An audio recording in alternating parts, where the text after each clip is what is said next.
Welcome to our latest episode about training, and today we have a bit different kind of episode. Now we talk about one new technology that we have just launched. It's called ZoneSense. My name is Janne Kallio. I'm here to help you to understand a bit more about training and physiology with Suunto. You might have seen our earlier episodes where we talk about different aspects. Today the ZoneSense is about training intensity and how we really measure what happens in your heart. Now, the background on this is the whole training model, what we have been working with Suunto, what you see on our products in watch and on mobile application, which is divided with the training load, recovery and daily life, where the training is always in balance of these three different areas. So am I able to train more? Am I able to recover from that, and how this fits into your daily life? And then you try to plan next days and next week's sessions, and hopefully you are able to get some type of progress. And then in the end, perhaps you get your goal, or you finish the race that you are preparing to. This model has one essential topic regarding the training load, is the training intensity. How hard do I actually train? And today the ZoneSense tries to tackle this never-ending question that what the training intensity means. Now, when we talk about training, in endurance training, there's always the question that how long is the training session? Do I run today 45 minutes or do I run 30 minutes? And of course, this is something that wearable industry have provided answer for decades. This is a Paavo Nurmi, the Finnish 9-time Olympic gold medalist, looking at a stopwatch while preparing for Olympic Games in 1928. And this is a good example of, these are of course essential measurement. How long am I running? How am I running? 30 minutes, 45 minutes, 1 hour. But then similarly, the next question is that how hard should I actually have this workout? So when we talk about workout intensity, we are looking at how much oxygen is delivered via bloodstream, heart is pumping to your muscles, and in order to burn the energy and create the movement. And this is something that wearable industry has been trying to tackle for decades. This is a picture of Finnish long distance runner Lasse Viren, who was preparing to Olympic Games in 1980s to Moscow Olympic Games, and with the first heart rate monitoring device. So there's a car driving beside Lasse to show how his heart rate, how much his heart rate is working right now.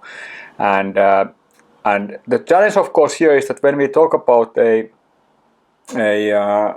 heart rate measurement, there's an underlying assumption that we basically talk about the metabolic state and try to understand which stage your body is. So basically the question is that am I currently training aerobically, so there's enough oxygen going to muscles in order to move myself, so basically intensity that I'm being able to sustain for hours. So for example, doing 6-hour hike. And then when you have a bit more harder efforts, is this intensity already anaerobic, so effort that I can sustain only for a shorter period of time, so doing a half marathon or 45-minute swim session or whatnot.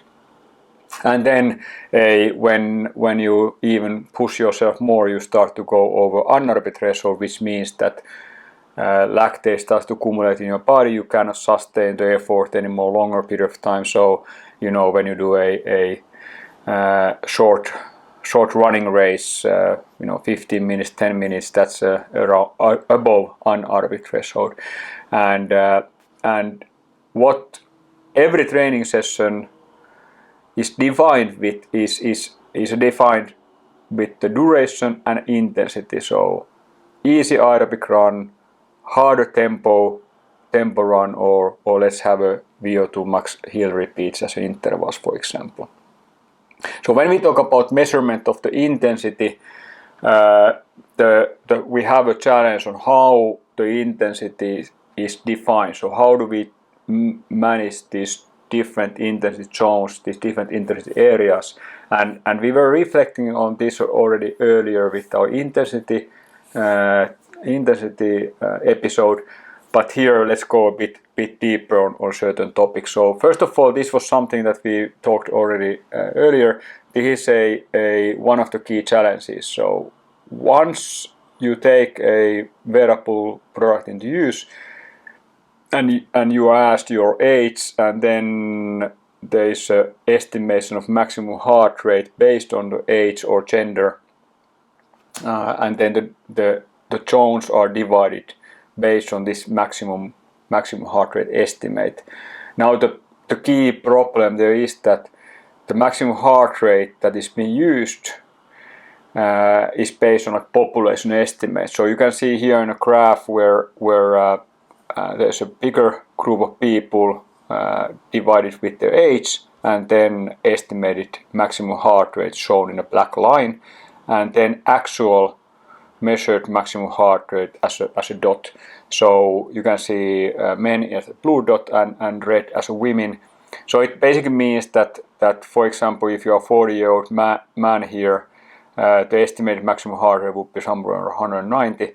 But here the dots illustrate that some people had over 200 and some like 160. So there's a wide range of what is the reality for the maximum heart rate. So because of this, we encourage people to try to test themselves somehow, trying to define the maximum heart rate from daily workouts, or even do some type of test session. For example, we have different apps. For example, anaerobic running test app to evaluate what would be your anaerobic threshold, and based on this you can then define the zones much more accurately. Or then you do a cycling FTP test. The of course challenge here is that defining these zones by testing needs to be frequent, and also because these setups will change, the zones will change over time or even daily, and then these need to be set in different sports. So if you do a test in running, you also need to understand these zones in cycling or, for example, in swimming. And then of course one option is that which many athletes do, is that you go in exercise laboratory, and then there's a ramp up protocol where you increase the intensity step by step, for example every 3 minutes, and then the protocol usually measures some key indicators, so for example lactate or ventilation, and then from these the analysis is able to provide you an understanding where approximately your aerobic and anaerobic thresholds are. Then of course you need to be sure that which lab you go and which methods you use, and there's different methodologies on how these zones are defined. So for example, or different thresholds are defined. So this is a publication illustrating a several different methods and what would be the end result. So you can see here cycling power, and then a blood lactate level, and then depending of the methodology, what would be the anaerobic threshold based on these different models. And you can see that the range will be quite big. So it might be that one model would provide you a anaerobic threshold of 260 watts, another one 300 watts, so 40-50 watts difference. The lab test challenge of course is also that usually it's done in one sport, not in several different sports. It starts to be a bit expensive, but also the point that usually lab tests are done only in running, cycling, some cases perhaps swimming and cross-country skiing, even with roller skis or rowing. But then there are also several other sports that it's very difficult to do a lab testing. It might be that you practice trail running and you do do a very technical terrain runs and the stress zones that you are defining in a treadmill again might be a bit different. That's what we experience in real world. Now, when we talk about intensity measurements, once these zones you approximately know these where is your aerobic area and so on, then the challenge is again the changes in your daily training. And I already bit talked about the sport specificity. So depending on different sports, the intensity levels will be different. So for example, this is a one of the papers looking at a group of people and looking at the threshold levels and maximum heart rate levels in cycling and treadmill. And here is if you look at the threshold value there's a 13 beat different in average between the bike and run. So again, if you are running with the heart rate 140, the same intensity in cycling would be 127. So very different heart rate. So again, this is a challenging when you do different sports on daily basis and not just one particular sport. The other challenge is that there is changes. So if you are a morning person or evening person, your performance changes throughout the day or even between days. I personally have been tested in laboratory within a week apart in a ramp-up protocol in treadmill, and my aerobic pace, for example, changed 30 seconds within 1 week.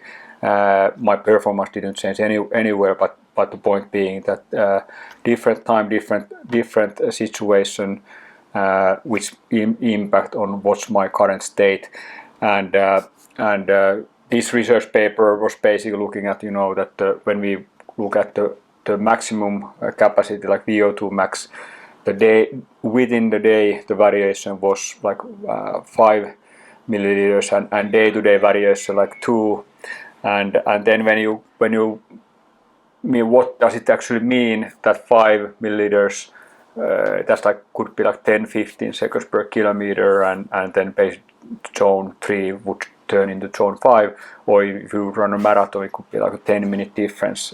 Of course this is just the estimation, but trying to illustrate that how much the changes within a day or day to day can impact what is defined you as a aerobic session suddenly becomes an anaerobic session, even nothing else is changing than just your daily state. And then of course there's like a good question of how much other factors the impact. So for example, physiological stress, you have a stress from your work and you do exercise. This research paper here illustrates a bit that when there has been a physical exercise, the lactate levels of course are very different, and then when you have this kind of stress, mental stress, how much the lactate level changes. Of course we need to highlight here that the y-axis is different compared to these two, but still what you can see here that where's the mental stress, the lactate levels change. So there is something happening in your body where the stress will impact what you are capable of doing.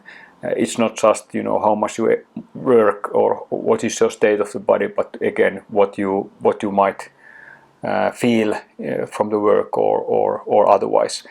And then of course the question is also that what about other aspects like heat and altitude, or in this case the long workouts.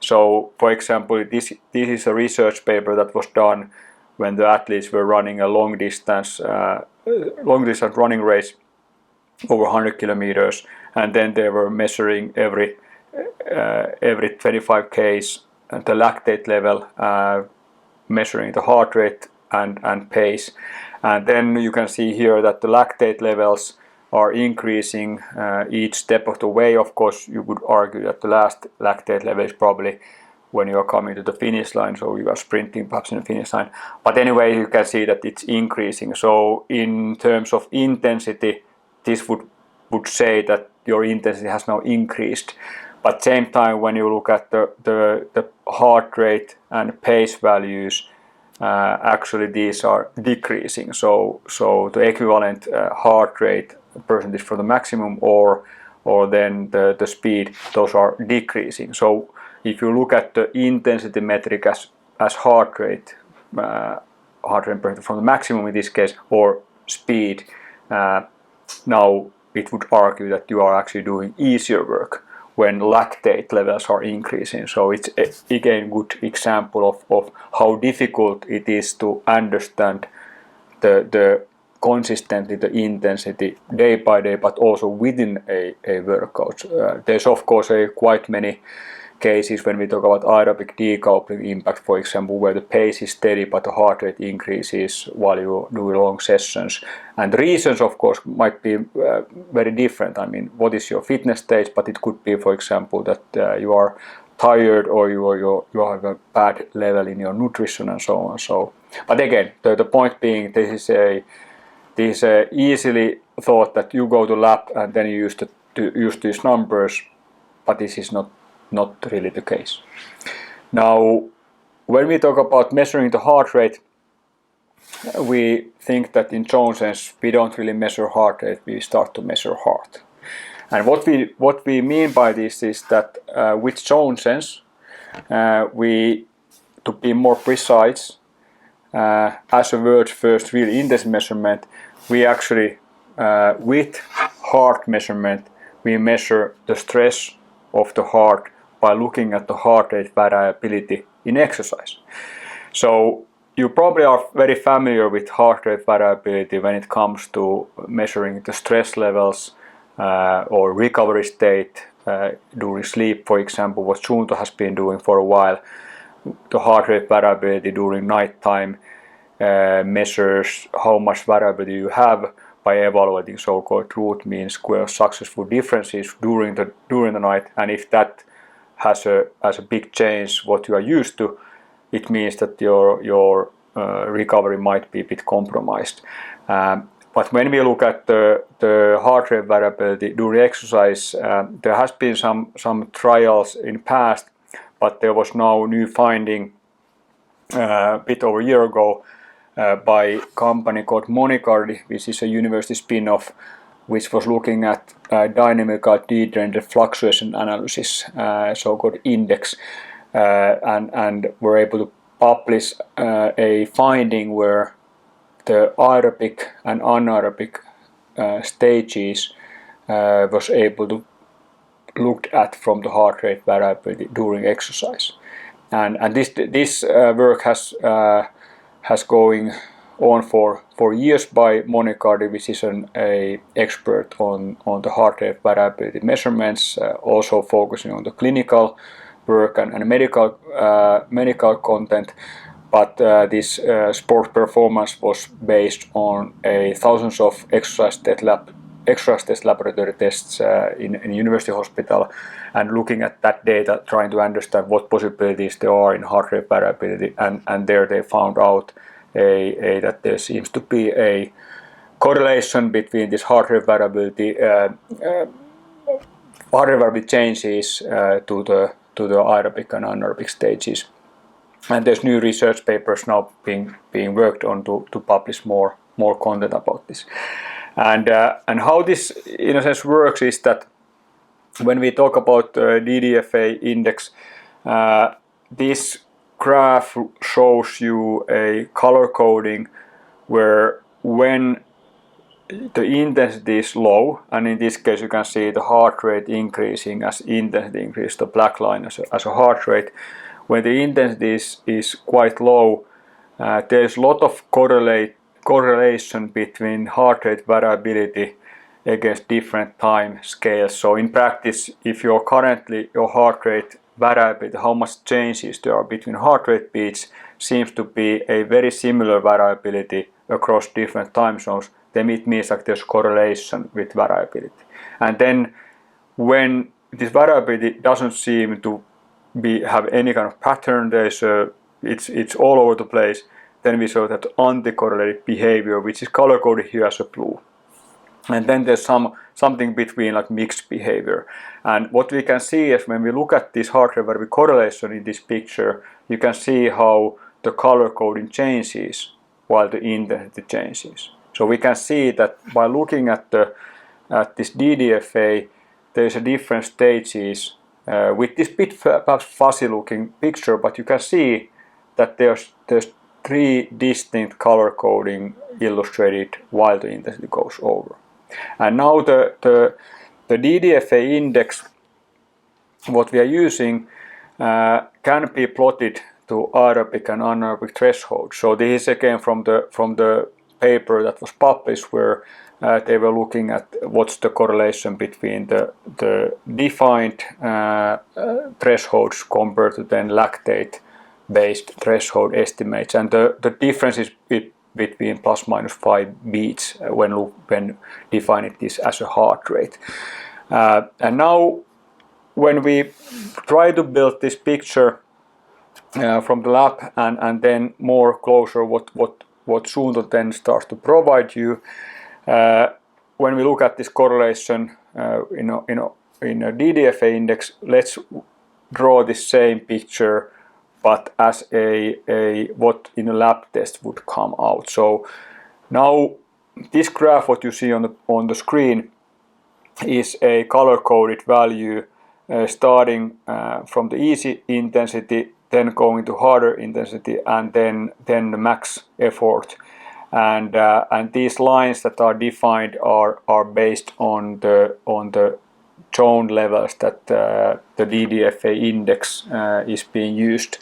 And then when you look at the ramp up data values, you can here see that the power values increase as ramp up test increases.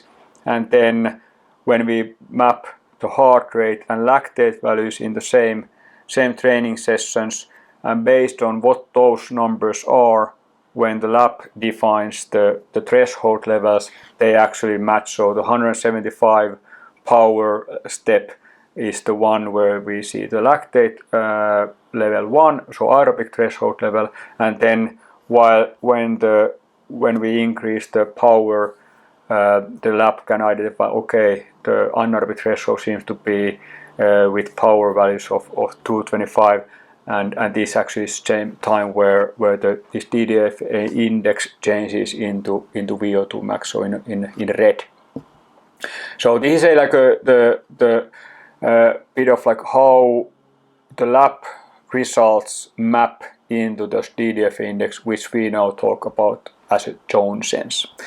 The same can be illustrated with different sports. So this is an example from swimming test, where in laboratory this has been measured inside of the pool. So the athlete has been swimming faster,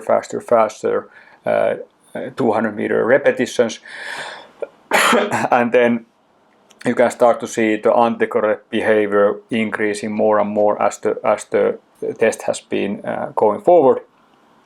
And then when we start to look at the data values from the same session, how the speed has increased and how the zones have been changing from aerobic sessions for each interval, then going into anaerobic and the end, or VO2 max, where then lactate levels similarly increasing over the whole test. And then when we start to map where the lab is been defining where the thresholds are, you can see that the first lactate level, so aerobic threshold, is nicely aligned, and the lactate level 2, even when this intensity doesn't color code into red, it's almost mapped into LT2. It starts to be on the anaerobic threshold. So the one note I have to say here is that when each repetition is short, so just few minutes, there is a bit of lag on the DDFA index. So in this case, as it was a swimming where there's always small rest period and the interval itself it wasn't too long, it increases the lower stress numbers on this graph, so that's why you can see a lot of green between, which is based on mainly on the bit of lag on the analysis. And now what we are providing our products is a possibility to measure your aerobic anaerobic state with the Suunto watches and also after analysis on the mobile phone.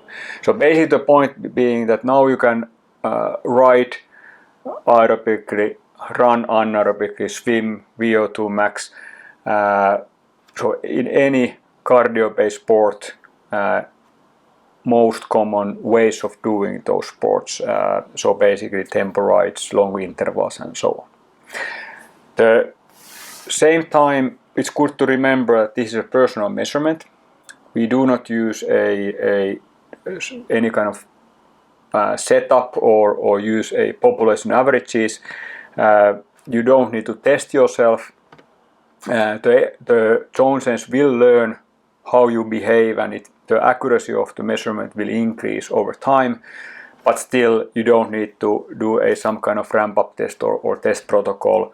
It starts to learn how your physiology works, and the accuracy gets better over time once you have done especially a few easier aerobic sessions. Then the accuracy is the best. This comes to all the Suunto watches. So you might have an older Suunto watch, Suunto Spartan or something.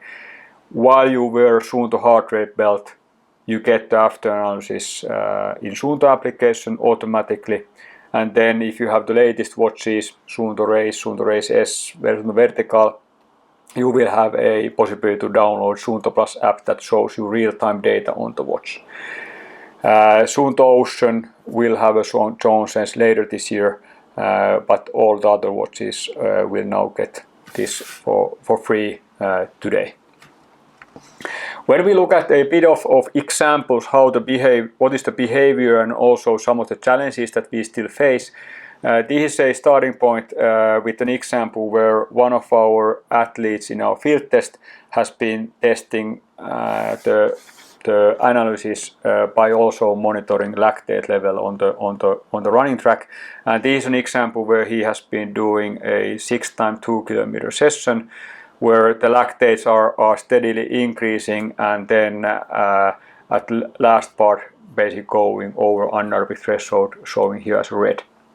And what you can see here is that when the lactate levels are still quite low, the analysis shows that you are around aerobic threshold, so quite close to threshold, mainly green. Somewhat it starts to go from green to yellow, so going over the aerobic threshold, and then once the next couple intervals happens, there's also some peaks already illustrating that this runner is quite close to already even anaerobic threshold, but basically doing these couple intervals as anaerobic, and lactate level according to this in same time has increased, measured after each interval session. And then last two intervals lactates way over like 4.9 millimoles, which means that this is definitely on over anaerobic threshold, and you can see ZoneSense shown as red at that stage.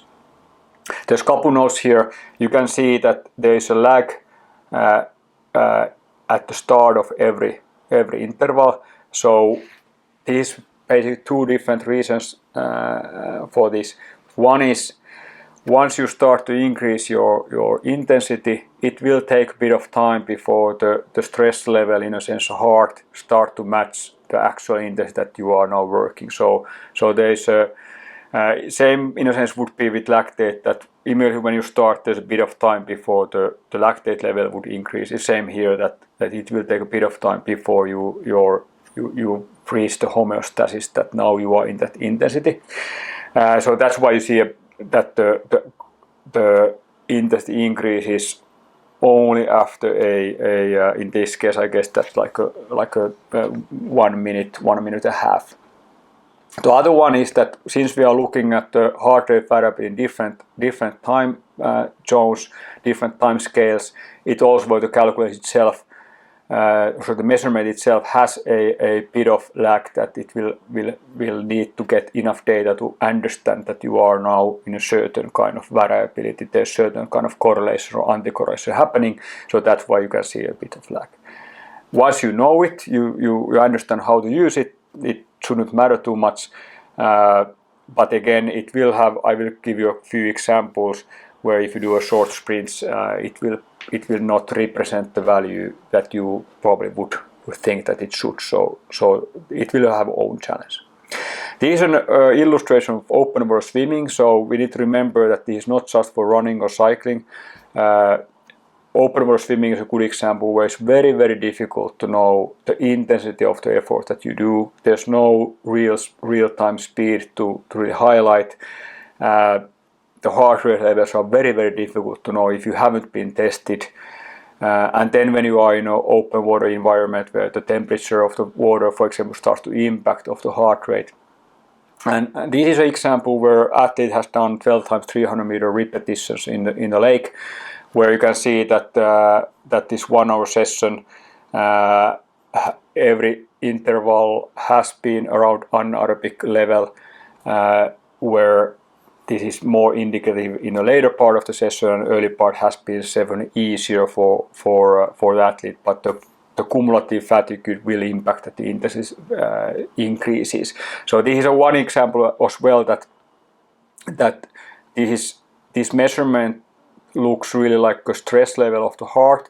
So if you start to be really, really tired, it starts to indicate also higher intensity.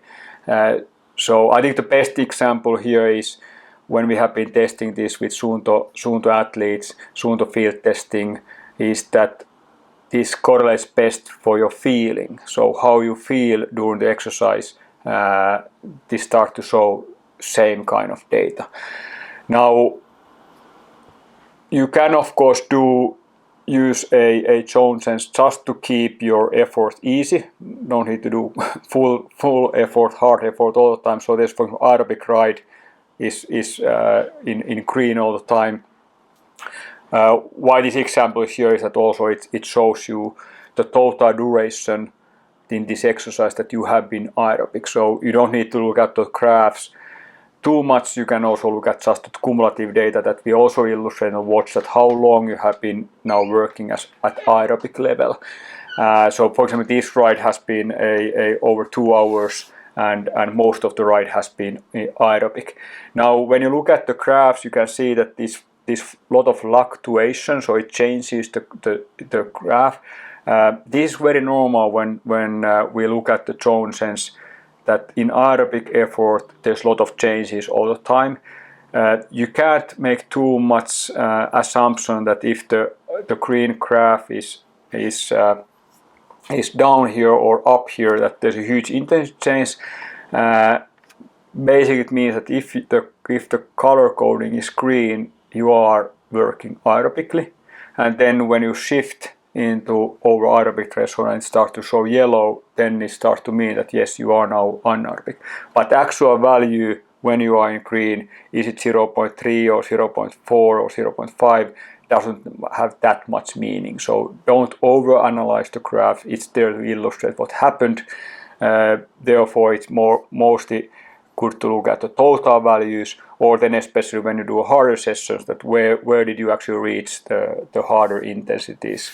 This is an example for long aerobic session, 5.5 hour bike ride, where athlete has been mainly aerobic, but then there is a 3 times 45 minutes with harder effort, and you can see how the intensity then on those 45-minute parts actually goes to anaerobic. So again, this is a good example how even in a longer session you can start to see how the intensity actually works, and then in this case there's some even going over to VO2 max area. Again, 5.5 hours, 1 hour 20 minutes in anaerobic area. So it's a nice illustration of even in a longer session, this can be a beneficial way to understand where the intensity has been, and when you have some structure on those, how it works. Few examples on harder effort. So this is a half marathon where the athlete has been running at anaerobic threshold, so basically going all out for 1.5 hours in this case. So it means that you cannot really be at anaerobic threshold for 1.5 hours. It's basically not possible.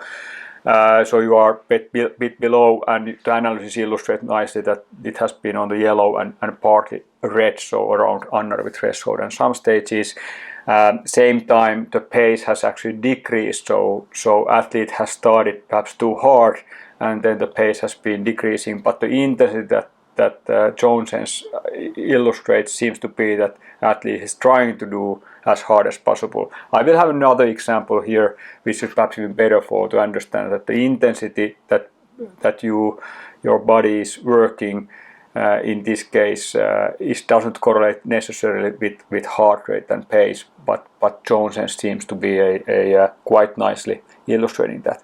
Again, I have to highlight that there's a lot of changes when we monitor the DDFA index. So small jumps here and there. So you need to look at a bit like overall picture when you look at the analysis. And of course, it also helps to remember that when you are looking at this analysis data from your own workouts, that you can also look at where you are at the pace or heart rate values. So when you then do a next session, and for example the lag that we see on ZoneSense, you can use the pace or heart rate as well as a guidance, because now you start to know where your limits are in different sports and different heart rate and pace or power levels. This is an example of just illustrating the behavior, again with the 6 times 7 minutes anaerobic threshold pike intervals, and you can see how the athlete reaches the over threshold values quite fast. Again, there's those small few minutes at the start where his screen and it starts to peak. Then after a couple of minutes, and this is a good example where one would argue that these threshold illustrate that if the guidance was keep the intensity at anaerobic threshold, this athlete has been doing harder intensity that was defined, so it goes way over the anaerobic threshold. The big question regarding the ZoneSense is definitely that can this be used in sports that most commonly hasn't been able to measure the real intensity of the body. Like if you remember the basic model that has been used normally in training and sports, is that you go in laboratory, you define your with the ramp up test your different chose different threshold values. But for example in ice hockey, you don't really have a ramp up test protocol to measure what happens in the game or normal practice session. So ZoneSense could be an answer. This is an example of one of our athletes playing an ice hockey game where every single time that he is on ice, he basically reaches the VO2 max area, so goes over anaerobic threshold. The challenge, of course, with ice hockey and many of the team sports is that when they include a lot of short sprints and then a lot of recovery, again, the ZoneSense cannot move that fast. So in this kind of game where the athlete is in a field for 4 or 5 minutes straight, then it start to get there. But if there would be like 20-second turns, it wouldn't work. But I would argue that many sports where the intensity measurements hasn't been possible, badminton, squash, tennis, CrossFit, etc., could potentially use now ZoneSense to understand the intensity when the work is continuous. This is an example of rowing. This is from an athlete who was preparing for a World Championships race and thus doing a 4 times 6 minute repetitions. There's one note to here that we can see that the later part of the intervals he has reached faster the VO2 max area, so there's a bit of cumulative fatigue on there, and then after those 4 times 6 minute reps, there's also a 8 times 40 seconds repeats with short recovery, so you can see that he has been on that 8 times 40 seconds all the time over anaerobic threshold. So again, for a person who tries to understand, okay, where's my levels when you go rowing, now you have a tool to understand where the intensities are when you have never been rowing before. Of course, this is an athlete that has a lot of experience that he might know, but only using heart rate would be very, very difficult. When we have been building the ZoneSense features, we have also tried to understand what could be those topics that currently is impossible to measure. And one of the things what we have been trialing is there an impact when your muscles start to be more tired? And we did this type of test where you can see a couple peaks. So the first part here is a ramp-up test. So it's a person is riding a bike, step by step increasing the effort. And you can see how the heart rate increases and how ZoneSense goes from green to yellow to red. And after this, there is a strength training session, so different muscle groups, deadlifts, squats, and so on. And then doing the same ramp-up protocol at the end of the workout, and then seeing is there a difference when the ramp-up protocol is the same, is there a difference in ZoneSense? And what you can see is that you could argue that there's a slight difference of how fast a person goes from aerobic to anaerobic. So you can see there's a bit slower response when he is fresh compared to when his legs are tired. Of course, there's a first ramp-up test in the same protocol already an hour earlier, but also when you see that how much time he is now trying to be on, or he has been in over anaerobic threshold, it's much more. So you could now argue that the intensity that he has on the last ramp-up test is actually higher with the same protocol than the fresh one. So there is some kind of behavior where, because again we are measuring the stress of the heart and there's different stress impacts, that this could have a better way of understanding the intensity when you are more tired. The similar kind of muscle impact is here illustrated with one of our testers who went hiking, and he was hiking uphill where the ZoneSense changed from green to yellow in the same way as you can see that the heart rate actually increased. But the interesting behavior here is that when there's a deep downhill, the heart rate is lower, but the ZoneSense provides still that it's a higher intensity. And now the thinking here is that because there's more muscle stress in a deep downhill, where even the cardio effort is much more easier, he most probably wouldn't have been able to go harder the downhill because of the muscles burning. So now the ZoneSense seems to have a possibility to understand a bit better also that if there's a different kind of stress impact, not just the cardiovascular system, but perhaps also from the muscle stress. Why I'm saying it might be able to do it, we don't have research on this. So this is more about the findings that we have had during the work of implementing this DDFA index in Suunto products. And it is also a question that what kind of questions we can have answers. So is that muscle stress a one potential topic that we could try to evaluate, especially on this kind of long sessions or hilly sessions and so on.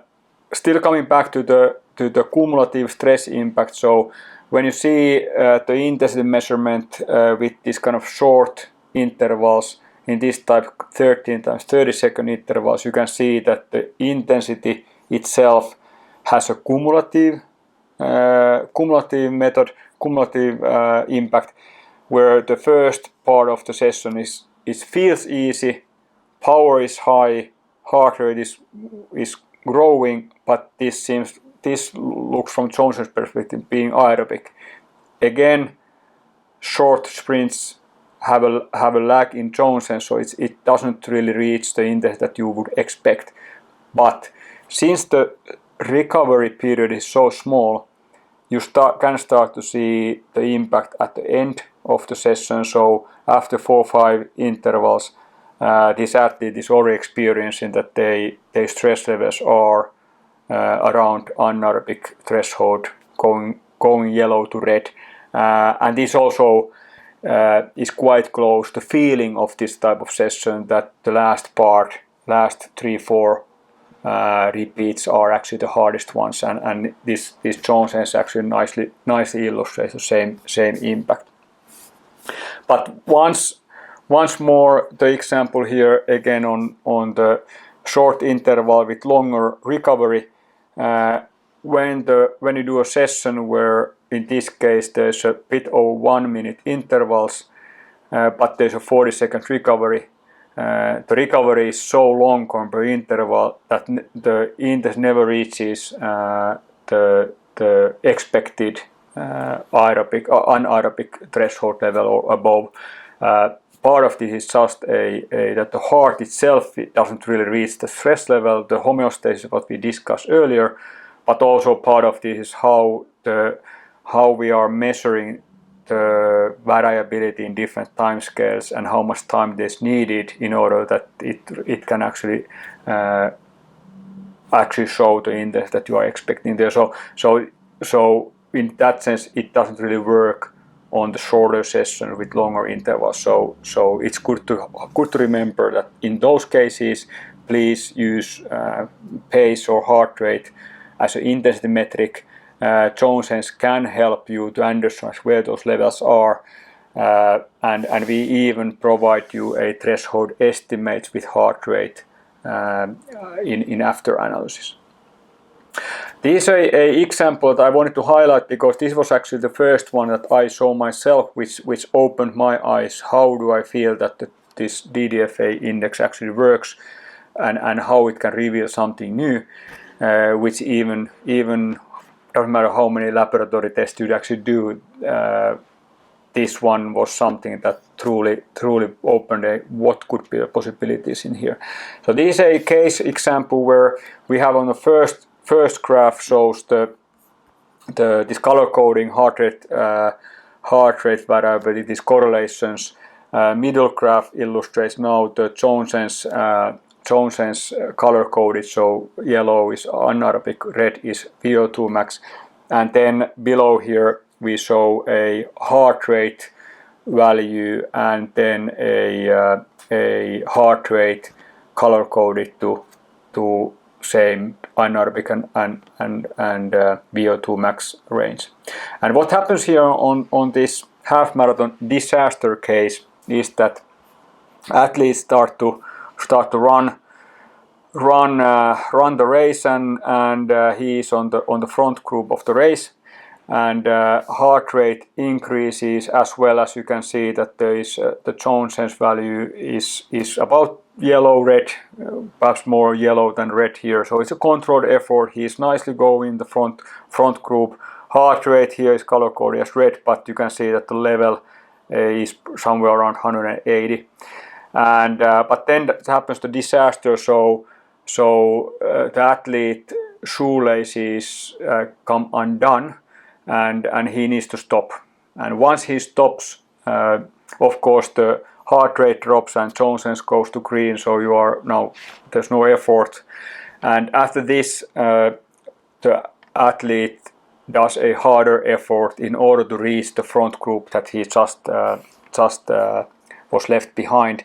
And you can see the heart rate now is a bit higher, it's around 190, but also ZoneSense now is not anymore that yellow, it's red all the time, so you go over anaerobic threshold. Now this is something that at this moment you could argue that okay, everything is as expected, but now comes the most interesting part. Once he has reached the front group and the effort has been now ongoing quite long time, a bit overreaching that he can do, he starts to get too tired. So his pace slows down, and even his heart rate declines. He is trying to go as fast as possible, but he just cannot go faster.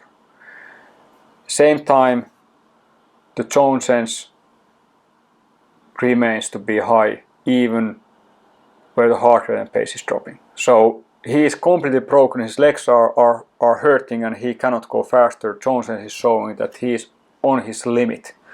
Heart rate declines, pace declines. So now these are examples where which basically reveal that, again, as we are trying to understand the stress levels with the heart rate variability during exercise, there's different impacts that affect what you will see.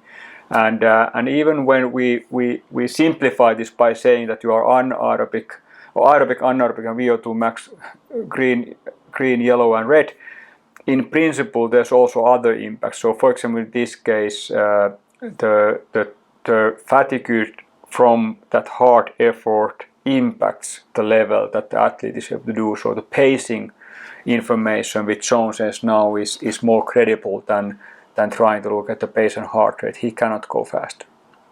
So this is a pretty cool example what zone sense might be able to bring to the table. This is for Suunto. This is a very, very new technology.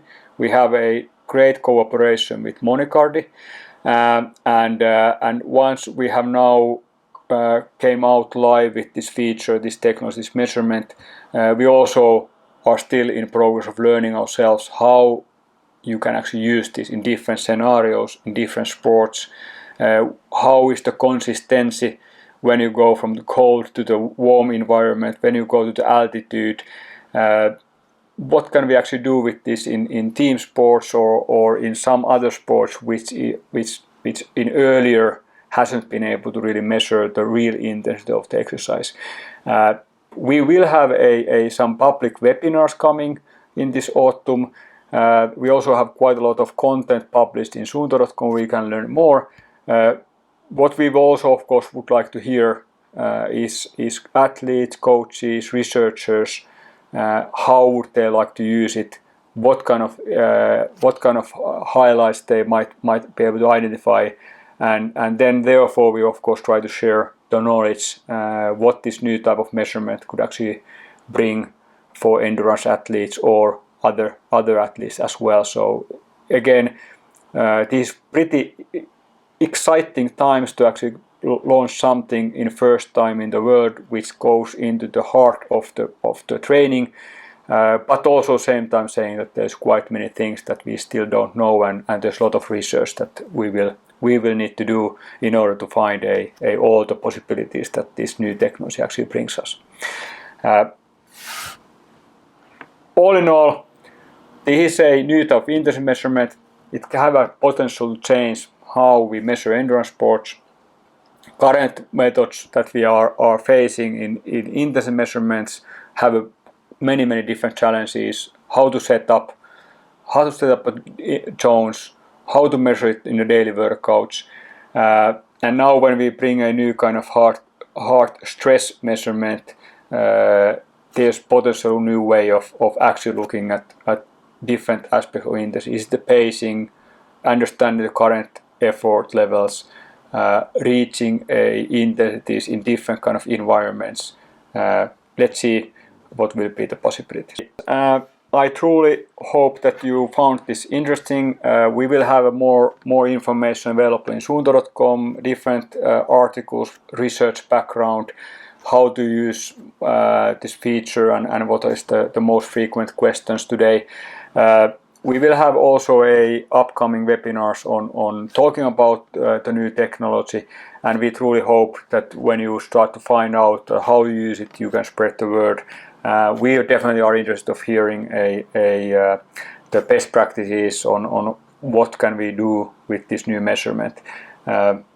Thank you for your time. I'll see you on next episodes later this autumn. Bye bye.